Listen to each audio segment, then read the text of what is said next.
Hey everybody, how you doing? We're gonna head and get started shortly.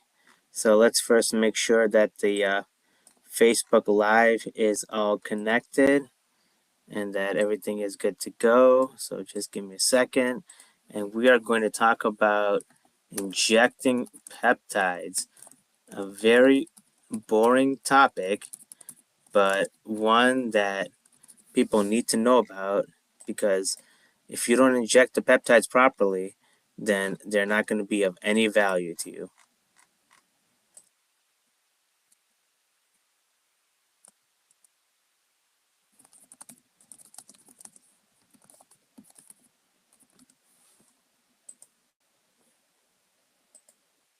All right, so we're just waiting for people to come on in.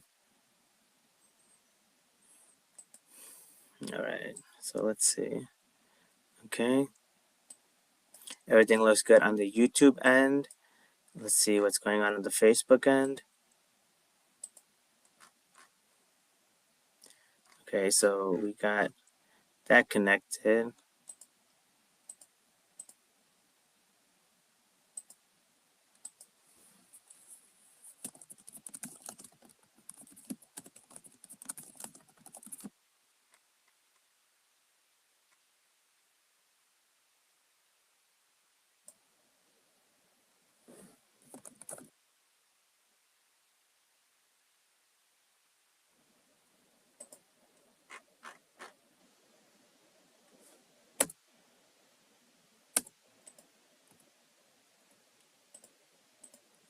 Okay, so let's see what's preventing us from getting this onto Facebook. They're saying something about post details.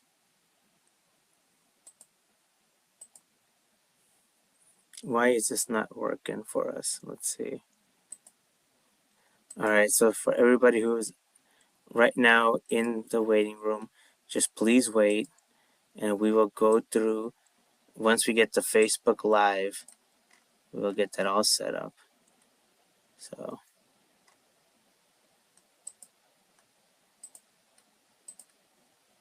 let's see. All right, so this is going to be about injecting peptides. Injecting peptides.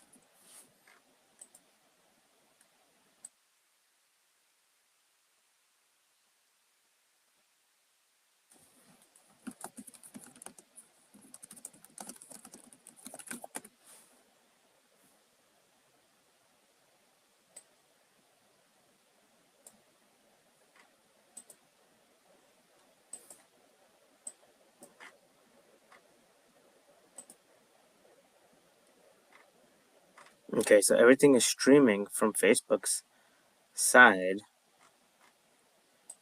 but for a reason.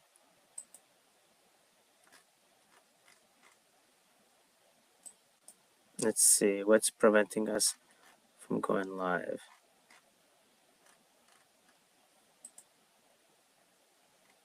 Okay, so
All right, so just give it a minute. We're about 5 minutes in. So we're just waiting for the Facebook Live to get started.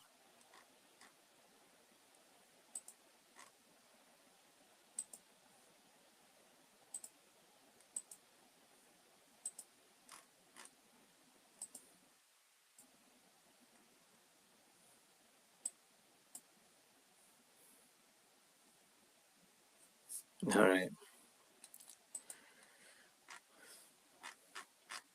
So what we are going to focus on today is a topic that is very important, and that is optimizing the site injection for the peptides. And so let's see,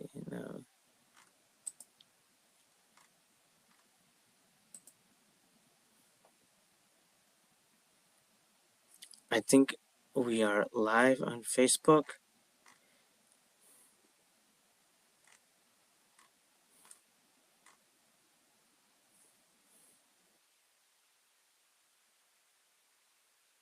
All right, perfect. Okay, so now we are live on Facebook, live on YouTube, and now what we're going to focus on is the topic at hand, and that is optimizing peptide therapy, the critical role of injection site protocol.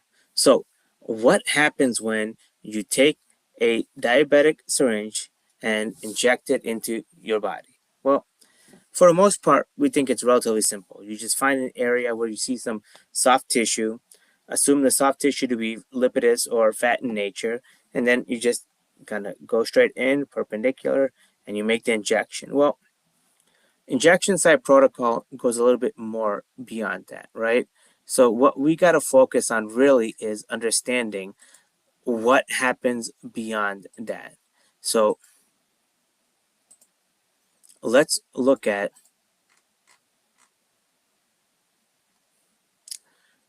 what happens when you're not consistent in the injection site protocol. So just give me 1 second and we will make sure that everything is set up properly. Let's see.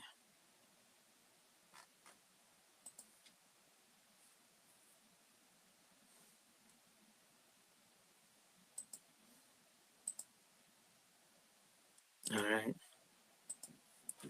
Let me just download the presentation because it's not appearing live. That's all right.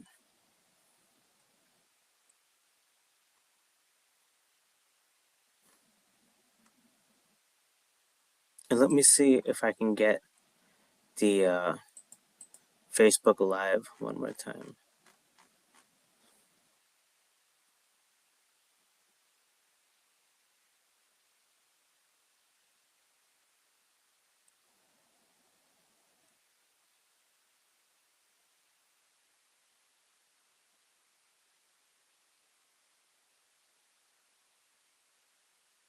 No, I don't think we're going to have any luck.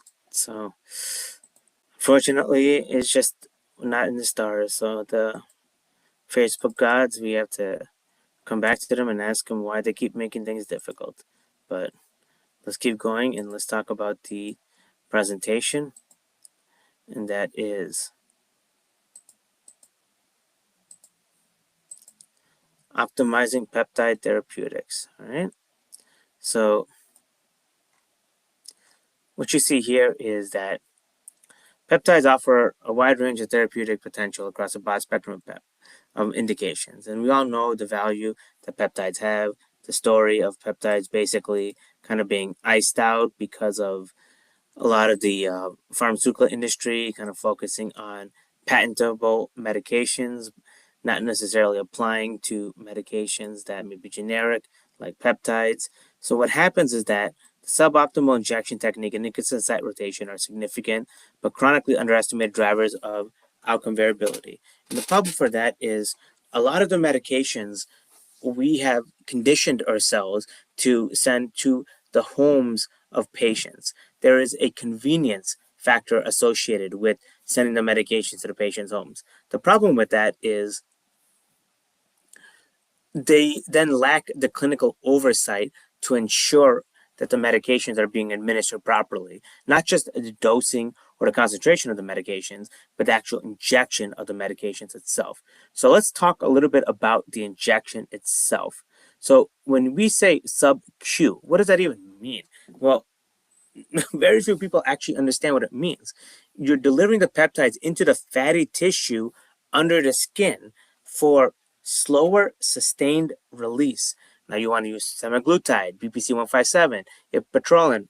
So these use a 29 to 31 gauge needle, and the length is sufficient to go directly into a subcutaneous tissue. Now, intramuscular, you use a larger gauge needle, much deeper penetration into the vascular reserve. And the key to understand here is that incorrect depth, too shallow or too deep, causes dermal welts that lead to increased biodegradation and decreased bioavailability. So where do you want to maximize subcutaneous absorption? Well, you want to focus the 2 inches around the navel here. You want to focus on the outer thigh. You want to avoid areas where there's scarring or history of surgical procedures. And you want to put yourself in a position where you're focusing on the soft tissue. Again, 2 inches of radius around the navel, pinch skin fold, inject around a 45 or 90-degree angle. If you have adequate adipose tissue, which I would suggest, do not go for the lean tissue. Focus on what is adequate adipose tissue and go at the 90-degree angle. And then release the skin before withdrawing the needle. That is critical. All right? So what happens if we do it incorrectly? We result in a condition known as lipodystrophy. And that will destroy the effectiveness of the medication itself. Now, lipodystrophy is the abnormal breakdown or buildup, lipohypertrophy, of subcutaneous fat tissue at chronic injection sites. If you inject at the same time every time, you are going to lead to degradation of the lipid tissue, which will affect the absorption of the medications. Cosmetically, you'll see dents, lumps, hardened subcutaneous tissue. Clinical impact: suboptimal absorption of the peptides itself.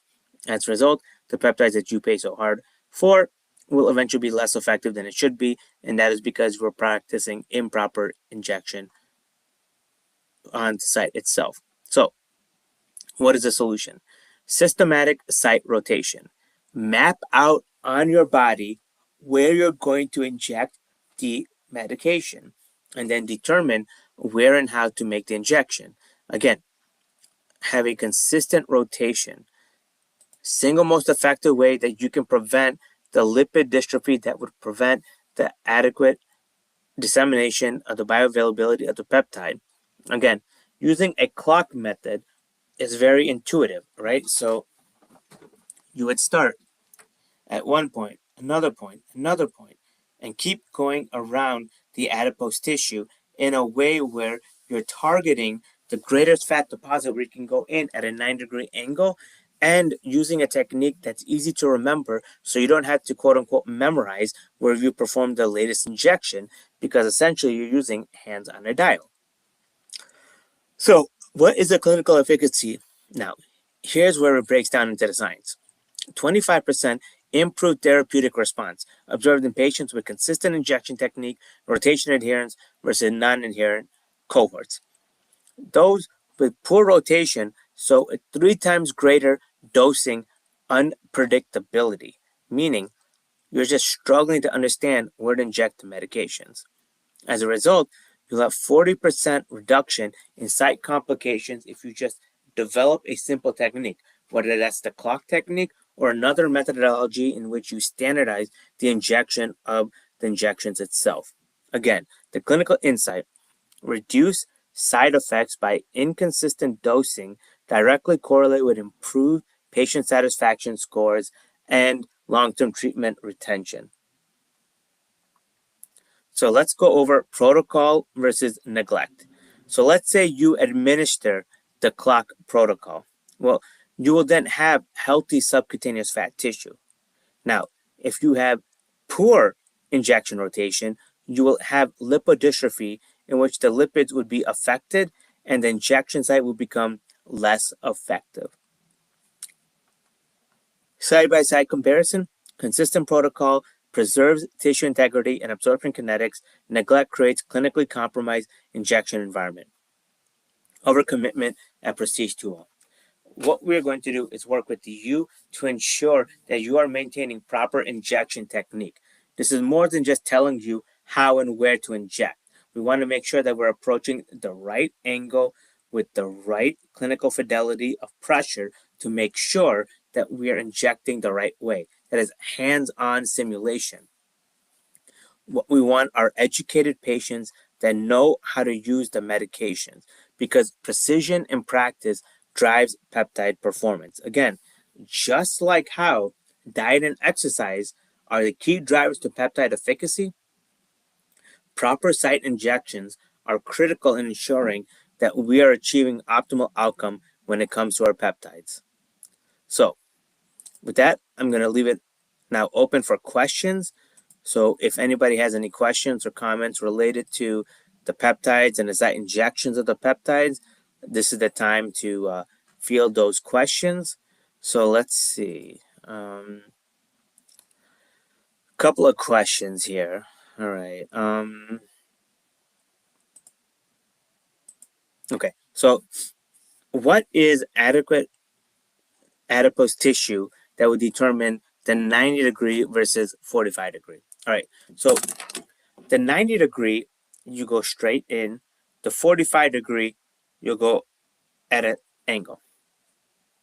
Right here, where you see limited tissue, that would warrant a 45-degree.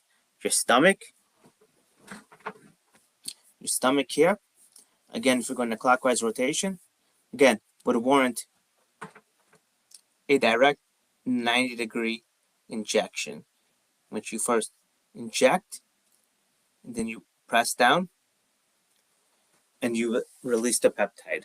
So the key thing to understand here is that this 90 to 45-degree phenomenon is quite subjective, but you understanding your body would understand where you have the greater lipid deposit and where you can make the best determination on 90 degrees versus 45 degrees. All right, let's see. Where can we learn more? So we have a peptide calculator on here, and I'm actually going to put that on the comments section here, where you can find our peptide calculator. So public chat. Okay, so if you go to the prestige20.com homepage, and actually let me just walk you guys through it, because I think that'd just be easier.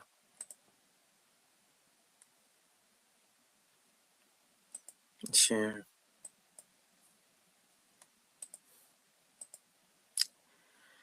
All right, so if you go to the homepage here and you click on the top bar, you'll see protocols, hormone protocols, peptide protocols.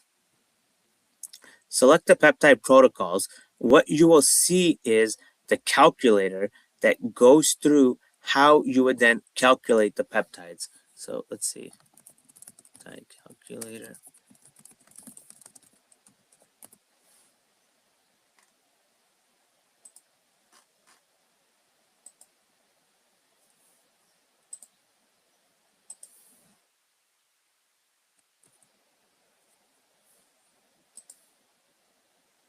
Let's see.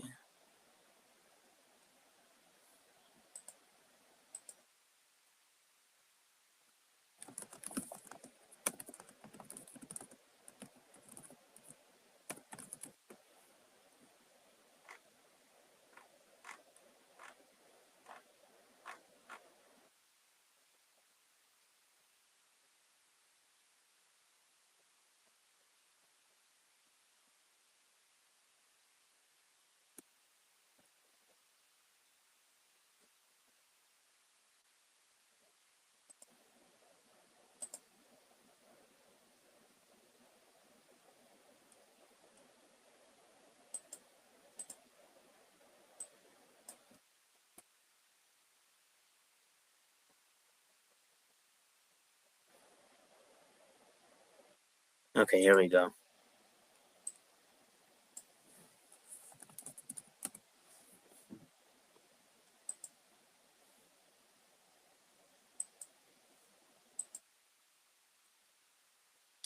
All right, so we have the peptide protocols right here. So basically put in the peptide protocols, select which protocol works for you,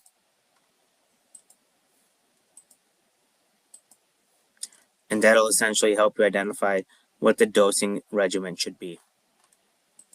All right, perfect. All right, any other questions or anything for me? Okay, well, thank you so much for your time. Of course, as you know, this is very simple, very ad hoc. Any questions or anything that you may have, don't hesitate to get a hold of us, okay? Thank you.